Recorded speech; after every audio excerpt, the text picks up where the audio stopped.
la division. C'est quoi la division? Ou bien c'est quoi diviser? Diviser, c'est partager en parts égales. Son résultat s'appelle le quotient. Donc, prenons l'exemple, je lis la situation. Les 85 élèves d'une classe de CM1 veulent se répartir en groupes de 6 pour résoudre un problème de mathématiques. Combien de groupes peuvent-ils former? D'après ce qu'on a déjà vu dans la division numéro 1, on a le dividende, on a le diviseur, on a le quotient et le reste. Donc, maintenant, on va voir ce que représente 85. 85 est le dividende. 85 est le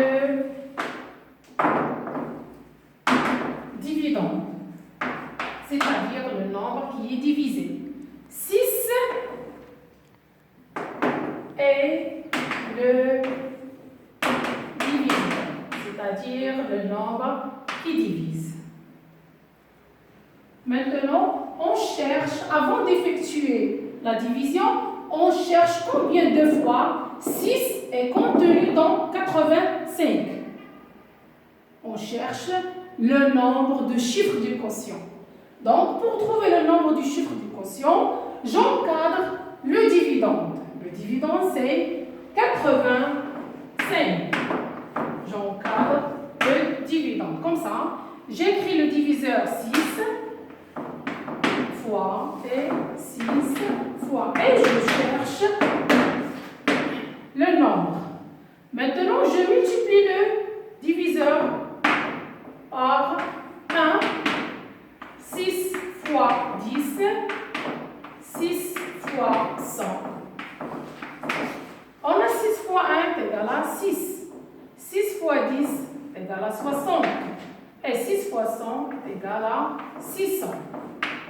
Maintenant, on a 85. Je cherche le nombre le plus petit que 85 et le nombre le plus grand que 85.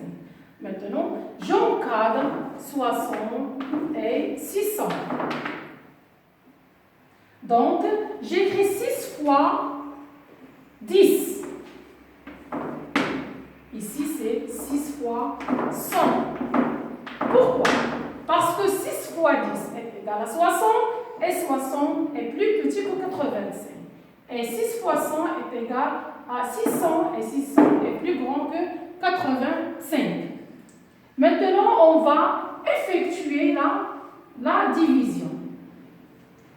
Pardon, j'écris 85, je pose l'opération. Toujours, avant d'effectuer une division, on pose d'abord l'opération, après on cherche le nombre du chiffre du quotient. 85 divisé par 6. Maintenant, on a, qu'est-ce qu'on dit? On a un chiffre, je prends un chiffre.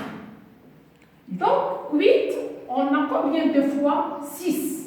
Je cherche le multiple ou bien le multiple le plus proche. J'écris 1. 1 fois 6 est égal à 6. Et je soustrais 8 moins 6 est égal à 2. On avait 5. Donc, dans 25, on a combien de fois 6? Donc, je mets le multiple de 6. On a 4. 4 fois 6 est égal à 24. Et je mets 24 en bas. 25 moins 24 est égal à 5. Moins 4 est égal à 1. Et 2 moins 2 est égal à 0. Alors, regardez bien, on a le dividende, le diviseur, le quotient et le reste. On a cette division et le reste de cette division est 1. Et n'oubliez pas que le reste doit être toujours plus petit que le diviseur. Donc, quand est-ce qu'on trouve un reste dans une division? On trouve un reste dans une division quand le dividende n'est pas multiple du diviseur. clair? Allez-y, maintenant on va faire un petit exercice. Je lis l'exercice. Je complète le tableau suivant. On a le dividende, on a le diviseur et l'encadrement, le nombre de chiffres du quotient.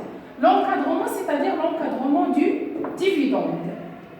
J'écris 75 est compris entre 6,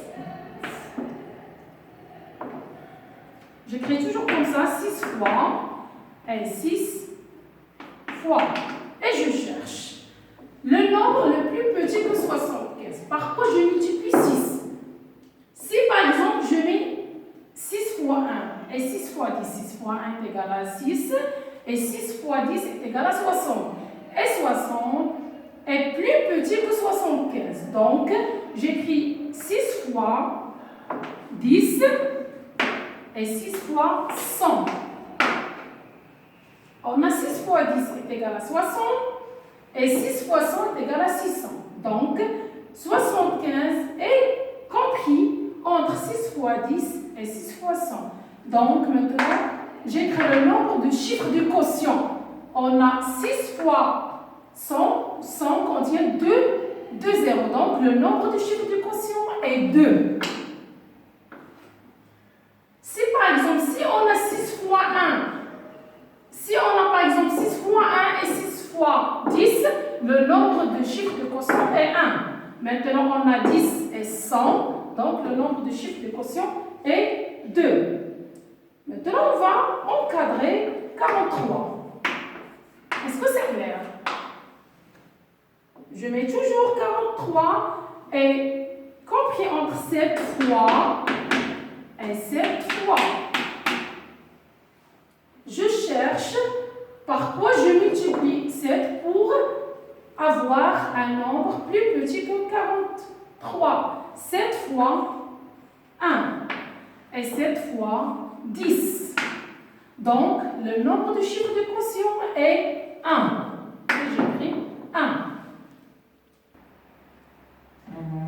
Maintenant, on a 2431 est compris entre 9 fois 100 et 9 fois 1000. Et 1000 contient 3 zéros, donc le nombre de chiffres de quotient est 3. Maintenant, vous allez faire cet exercice chez vous et la correction sera la séance prochaine. Et bon courage, mes élèves.